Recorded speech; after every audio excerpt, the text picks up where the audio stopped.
On this episode of Geology of Gems and Minerals, follow us in Australia as we visit an opal shop and travel west of Melbourne to look for gem peridot, gold, and see what kind of wildlife we can find.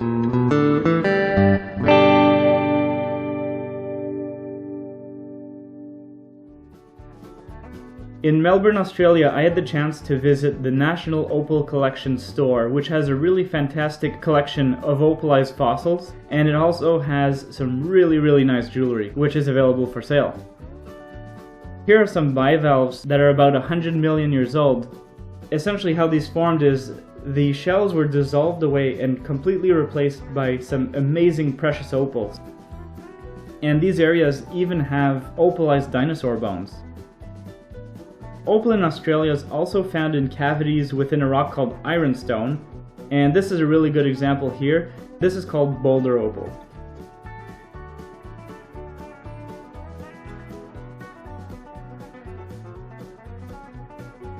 After visiting the opal store, we left Melbourne and headed a few hours west to the town of Mortlake to visit a quarry in volcanic rocks.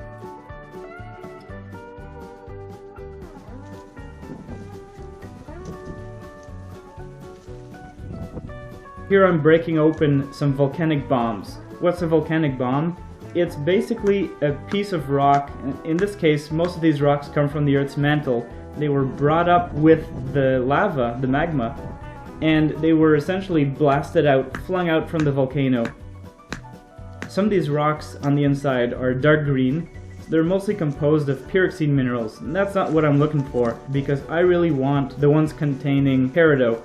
So they're more yellow-green, and if you're lucky you can get some really nice gemstones at this location.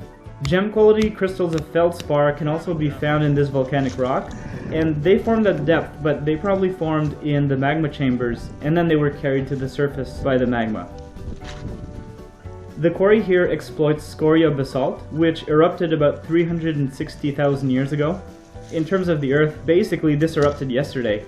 And if you compare it to the age of the fossils that are opalized, these are 100 million years old, so 360,000 is very young.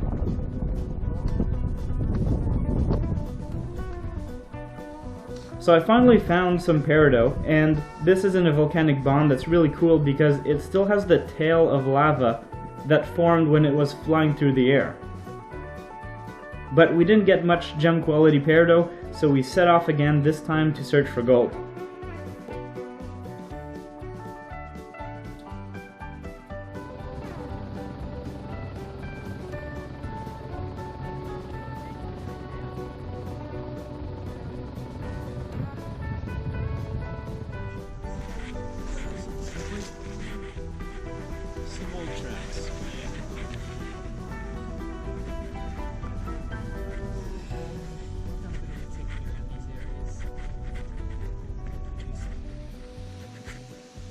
Gold was mined here long ago, and we're metal detecting for gold nuggets that were missed during mining.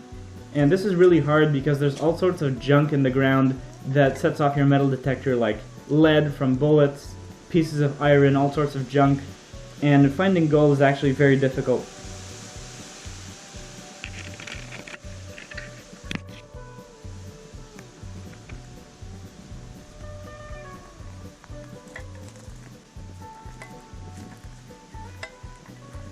We weren't too lucky with the gold, so we set out to visit another locality where gold mining occurred. This one's in a quartz reef in a more hilly region.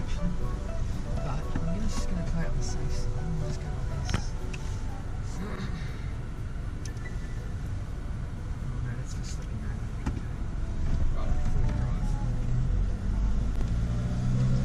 Always looks worse. It does look worse.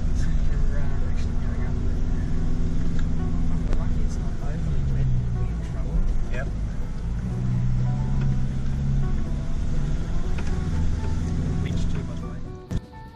While we were driving to the new gold location, we were lucky enough to see a spiny anteater walk by the road, and this is one of the few mammals that actually lays eggs.